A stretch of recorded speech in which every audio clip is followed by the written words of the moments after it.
ادب و احترام کے ساتھ جناب صدر سے التماس کرتا ہوں کہ وہ خطیب جشن کی شال پوشی فرمائیں۔ بآواز بلند نعرہ سلام۔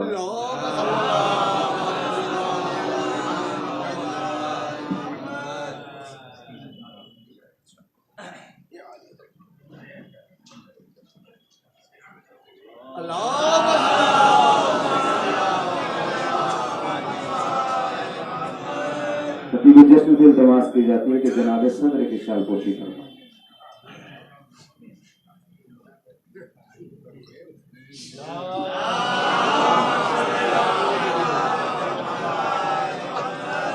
اس کے بعد انتہائی ادب و احترام کے ساتھ گزارش گزار ہوں حجت الاسلام والمسلمین علی جناب مولانا سید ظفر حسینی صاحب قبلہ امام جمعہ بنارس سے کہ رونق افروز منبر ہوں اور اپنے نورانی بیان سے مومنین کے قلوب کو منوروں کا جلوہ فرمائیں، بلند ترین صلوات سے موصوف کا استقبال فرمائیں۔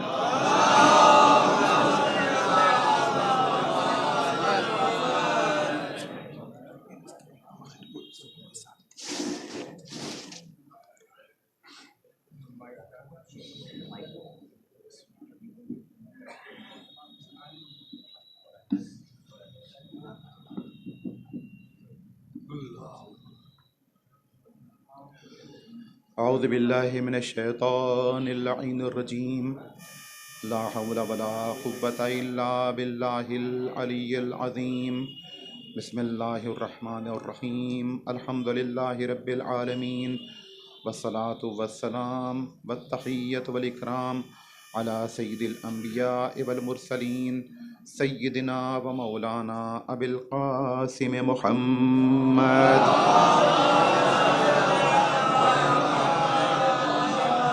وآلہ الطیبین الطاہرین المعصومین المنتجبین المنتخبین المظلومین، ولعنۃ اللہ الدائمۃ الباقیۃ علی اعدائہم وغاصبی حقوقہم وقتلتہم ومنکری فضائلہم ومصائبہم اجمعین من لیلتنا ہذہ الی صباح یوم الدین، اما بعد فقد جاء فی التنزیل بسم اللہ الرحمن الرحیم، وما کان لمؤمن ولا مؤمنة اذا قضى اللہ ورسولہ امرا ان یکون لهم الخیرۃ من امرہم ومن یعص اللہ ورسولہ فقد ضل ضلالا مبینا۔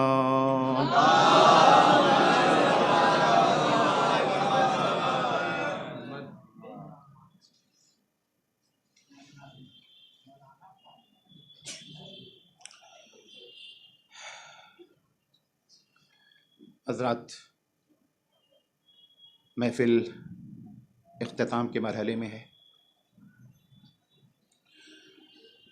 یہ تمام کے تمام اجتماعات جو ذکر اہل بیت کے عنوان سے منعقد ہوتے ہیں، ثواب کے علاوہ، اجر اخروی کے علاوہ، ان کا سب سے بڑا مقصد یہ ہے کہ ہم اہل بیت سے اپنی وابستگی اور محبت میں اضافہ کر کے اٹھیں، اور اسی لیے نظم اور نظم کے ساتھ ساتھ نثر کا سلسلہ بھی رکھا جاتا ہے۔ یقیناً نظم کا اثر زیادہ ہوتا ہے نثر کے مقابلے میں، لیکن نظم کے فوائد نثر کے مقابلے میں محدود بھی ہیں۔ اسے میں اکثر یوں عرض کرتا ہوں کہ نظم کے معنی ہے پرونے کے، اور نثر کے معنی ہے بکھیرنے کے۔ گویا یہ جو الفاظ، اور خاص طور پہ مدح اہل بیت میں جو کچھ بھی بیان کیا جا رہا ہے، یہ قیمتی موتیوں کی حیثیت رکھتے ہیں۔ انہیں پرو دیا جائے ایک لڑی میں تو نظم، اور انہیں بکھیر دیا جائے تو نثر۔ اب ظاہر بات ہے کہ پرونا کوئی آسان کام نہیں ہے، لیکن اگر کسی ایک لڑی میں 100 موتیوں کو بھی پرو دیا جائے تو اس کا فائدہ محدود ہے،